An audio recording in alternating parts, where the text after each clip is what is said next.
guys, I'm going to read Disney's Beauty and the Beast.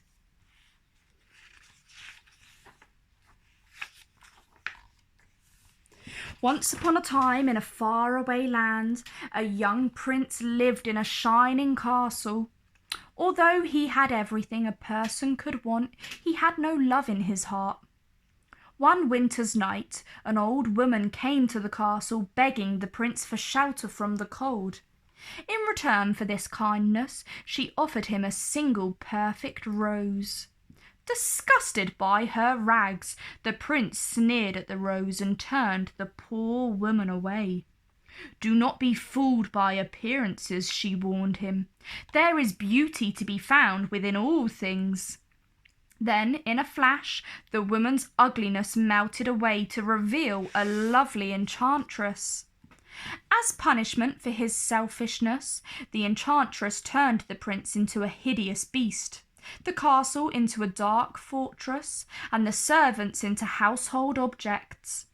Before she left, she gave the prince 2 gifts: a magic mirror that allowed him to see the outside world, and the rose which would only live until his 21st birthday. "If you learn to love another and earn her love in return before the last petal of the rose has fallen," said the enchantress, "the spell will be broken. If not, you will remain a beast forever." A few years passed. One day in the village not far from the castle, a young girl named Belle was crossing the town square. Belle loved to read, and as usual she had her nose in a book. The handsome but conceited Gaston watched her. Gaston admired Belle almost as much as he admired himself. "She is the girl I am going to marry," he declared.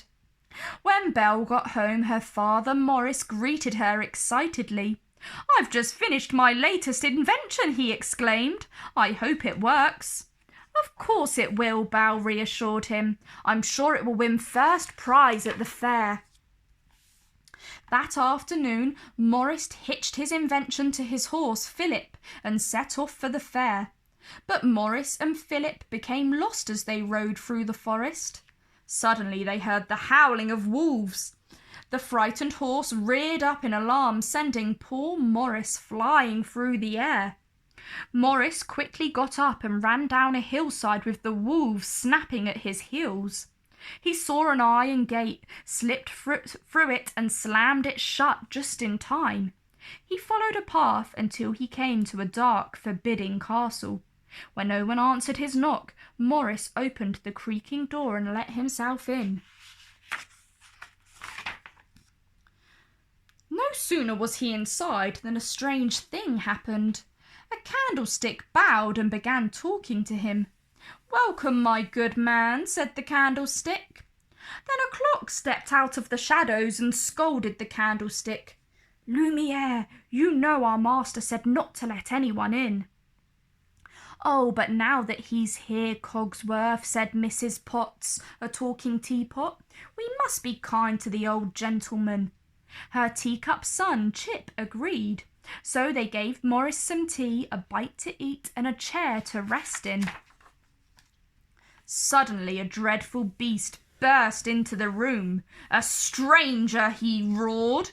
"What are you doing here?" "I just needed a place to stay," said Maurice timidly. "I'll give you a place to stay," shouted the beast.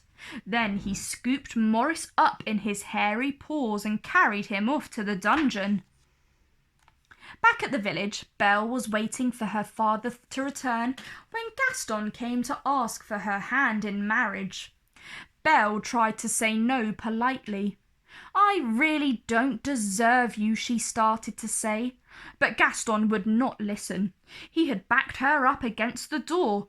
When Belle reached for the doorknob, she opened the door and sent him sprawling down the steps into a giant puddle. Later, Belle heard Philip whinnying outside her window. "Where's father?" she said to the horse. "Did something happen to him?" Belle threw on a cloak and leaped onto Philip's back. "Take me to Papa," she commanded. Philip sped through the forest until he came to the dark and uninviting castle. Belle saw her father's hat lying just inside the gate.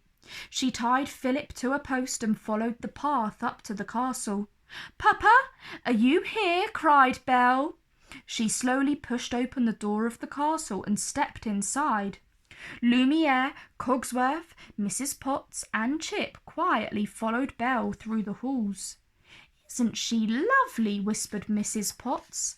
"Perhaps she's the one who will break the spell." Finally, Belle found her poor father locked away in a lonely cell. She was reaching out to touch his hand when the beast suddenly appeared. Trembling with fright, Belle asked the beast to let her father go. "He's an old man," she begged. "Take me instead." "Very well," said the beast, "but you must promise to stay here forever." "You have my word," Belle replied. Then, before Belle could say a proper goodbye, the beast dragged Morris away and sent him home in an enchanted coach. Soon the beast returned for Belle. "You may go anywhere you like," he said, as he showed her to her room, "but you must never go near the west wing." Then the beast shut the door. Belle was alone with Wardrobe, who was delighted to have a lovely young girl to dress. Meanwhile, Morris raced to the village tavern to get help. "A hideous beast has Belle locked up in his castle," Morris cried. But Gaston and the villagers only laughed at him, so he left by himself to find Belle. Later that night, Belle sneaked out of her room to eat and explore the castle. Cogsworth and Lumiere started to give Belle a tour, but she slipped away to see the forbidden west wing. "I wonder what he's hiding there," she said. When she came to the beast's room, she found the enchanted rose under a bell jar. She was about to touch its soft petals when the beast came charging towards her. "Don't touch that," he bellowed. "I told you not to come here. Get out!" Belle ran from the room, down the stairs, and out into the freezing night. She leapt onto Philip and began to race him through the woods. She would not stay at the castle with the horrible beast, no matter what she had promised. Suddenly a pack of prowling wolves crept out from the darkness, their yellow eyes flashing in the night. Philip reared up in fear, and Belle tumbled to the ground. But before the fierce creatures could pounce on her, the beast came to Belle's rescue. The wolves attacked the beast with their sharp teeth and claws, but he fought them off. Belle mounted Philip and was about to make her escape when she saw the injured beast stagger and fall. "I just can't leave him here," she said softly. "Help me get him back, Philip." Together, Belle and the horse brought the beast back to the castle.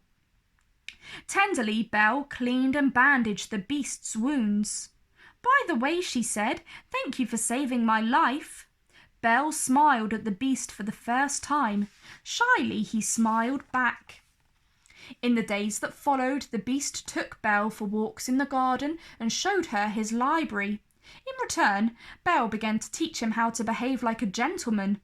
Slowly, Belle and the beast were becoming friends. One night after dinner, the beast bashfully led Belle to the ballroom. It wasn't long before they were waltzing gracefully across the dance floor. "Are you happy here?" the beast asked. "Yes," said Belle. "If only I could see Papa."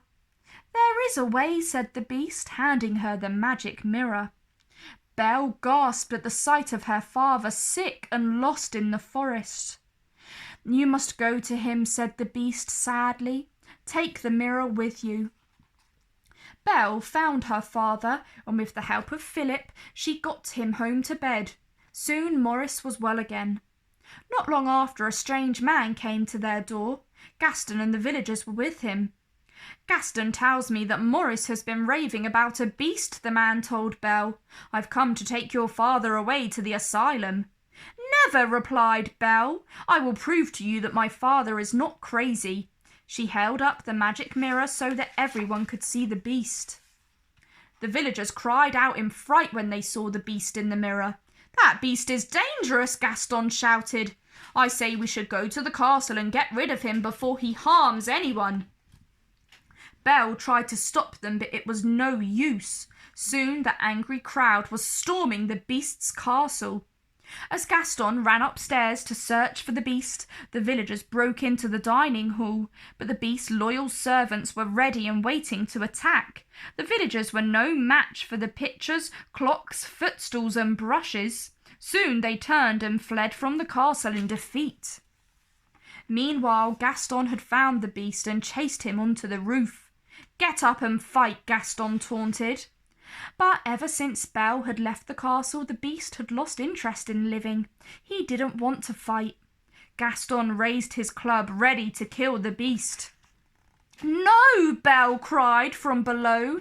She raced upstairs. At the sight of her, the Beast's spirits returned and he blocked the club's blow. The Beast grabbed Gaston by the neck, but he could no longer find it in his heart to hurt anyone. He released Gaston unharmed. As Belle arrived and embraced the Beast, Gaston sneaked up from behind and he stabbed the Beast in the back.